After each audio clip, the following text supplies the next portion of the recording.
Now we're going to animate the cloud, the trees in the first scene, and also the secondary animation, which is the circle in the background.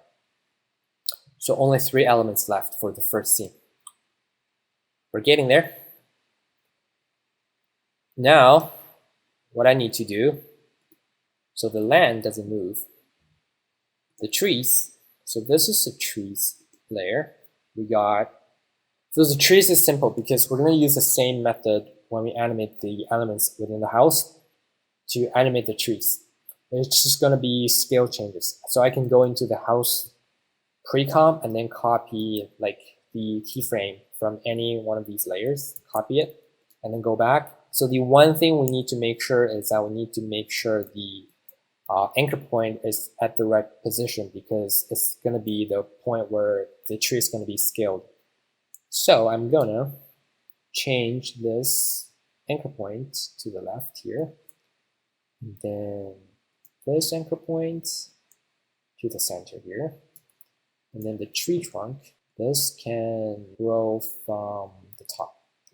So let me just select all 3 layers, paste in the keyframe, Command V, and then click U to see it. Let's see the animation. The trunk is separated from the body, the trees, so that doesn't work. What I need to do is to parent the tree trunk to the trees so that it stays with it. Just click on this pick whip icon and then parent to the tree layer. Now, when you preview the animation, it's going to pop up together with the tree. Sweet. So that's our one tree. Let's take a look at the other tree. If these trees are the same color, I would have just copy and paste and make this bigger so that I don't need to reanimate this again. But these trees are kind of 2 different colors, so I can just redo the same thing as I did just now.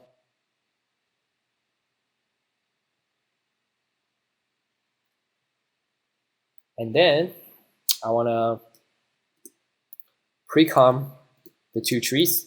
So this is a larger tree. I'm going to pre-comp this, Command Shift C, tree, let's name it tree 1. And then the other tree is Command Shift C, pre-comp tree 2. Click OK. All of a sudden, our timeline is much cleaner and much organized now. We don't have like 100 different layers as we had before. If we scrub through the timeline, we can see the animation of the house, the trees. It's pretty awesome. So when you think about the other animations, the house is the main object. It's going to come up in the scene first. But when it landed, there's some impact happening. So this is where the circle comes in. The circle is actually there because the impact when the house fall on the ground, and then there's just a circle just to reinforce the impact the house had when it falls. Now what we need to do is we can draw a circle. So let's draw a circle. Go to the rectangle tool, hold on to the rectangle tool, and then use this ellipse tool. And then go to the center, just maybe somewhere around here, and then drag a circle. Hold on the Shift Command button. So the Shift button is going to constrain the circle to a perfect circle. And then the Command button is going to let you draw the circle. Here's right now, I didn't hold Command, but when I hold Command, it's going to draw from the center point. And then if you want to change the position of the circle, right now it's a little off, so I need to hold down spacebar to change the position of the circle. I just kind of want to get a roughly similar circle than the one in the storyboard. Okay, and then release. Now we have a circle. Let's name it circle. Then we can have the circle, move it on top. Go back to the circle that we just created. Go to Fill, Eyedropper. I want to eyedrop this color. And then click on OK. And we can delete this original circle now. So now we have our own circle. right now there's a stroke of 10 pixels going around the circle. We can just hold on Option on Mac, Alt on PC to just click on it so that it toggle between gradient and turn it off. We can just turn off the stroke. Now we have our own circle. So when the house lands, this is where the circle comes up. But how did the circle come up? The circle should expand. So at this point, before this, there shouldn't be any circle. So I'm going to go to the content, ellipse, there's a transform, and then the size. So if I shrink the size, you can see it's actually shrinking from the center of the house, but then the impact should be on the ground. So we need to change the anchor point of the circle roughly over here so that when it expands, it should come from the ground. And then at this point, the scale should be 0%. When maybe after 10 frames, so Command Shift right arrow, 10 frames after. So the scale should be all the way up like this, fill the whole screen. Let's see that. When it lands, and then there's the impact.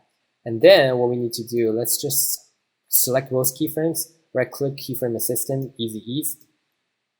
I also want to adjust the curve list. Just click on fit all graphs to view, and then I want it to slowly ease into position. Let's try if that works. Still too fast. Maybe I need another few frames. Let's drag it forward. Something like that, but now it's too slow. Maybe somewhere around here.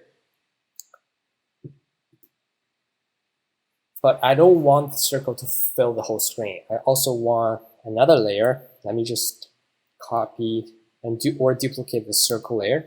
And then we can change the circle layer to this. Let me just turn off these two layers, and then so that I can see the original background.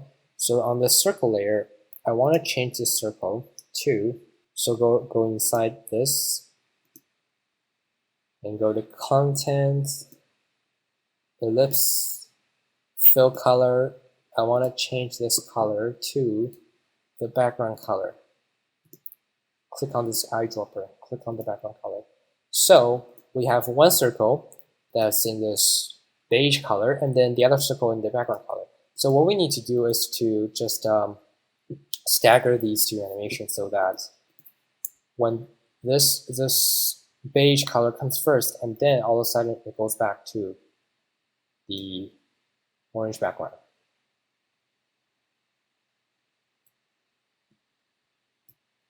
Let's try that. Stagger this so there's a follow through just one frame apart. Something like that. Did you see that? That's the impact. Oh, that's too fast. So maybe one more frame. No.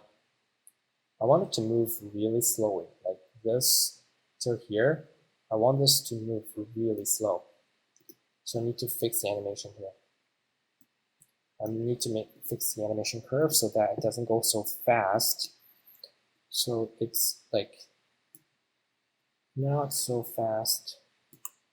Try that, and then copy this same animation to this layer. But it ends too soon, so I need it not to end too soon.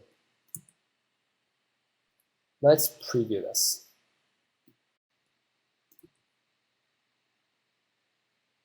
That works. So as the impact takes place, that's when the trees come up. So the trees should come up when this kind of hits, and then the tree should come up. But they should come up also one by one instead of at the same time. And I can put these trees underneath this layer here. So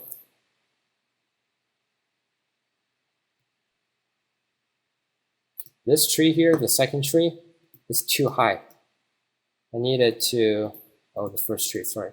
I need to go inside there and then tweak the anchor points a little bit so it's not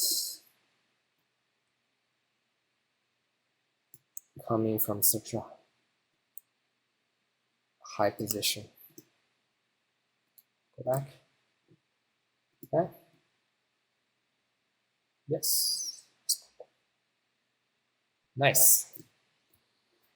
So we have the animation here, like that. And now the last thing is our cloud. Let's do the cloud. So we got 4 pieces of cloud. Let's turn them on. Same thing, we're gonna move these clouds over here. So when the impact takes place, where the impact. So here the impact, and then over here we have the cloud popping up to the scene randomly.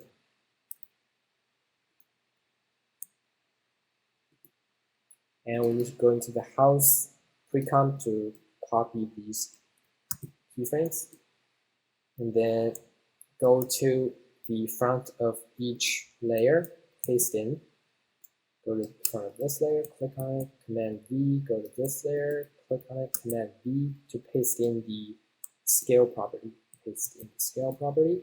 So now the clouds are coming in too late, so I need to let them come in sooner. And then we also need the cloud to be moving kind of slowly, right? So the cloud can move to the left or to the right. I'm just gonna move maybe this cloud. So this is a cloud. I'm gonna go down to this transform property, position. I can just right click, separate dimensions. So I only want it to affect the X position.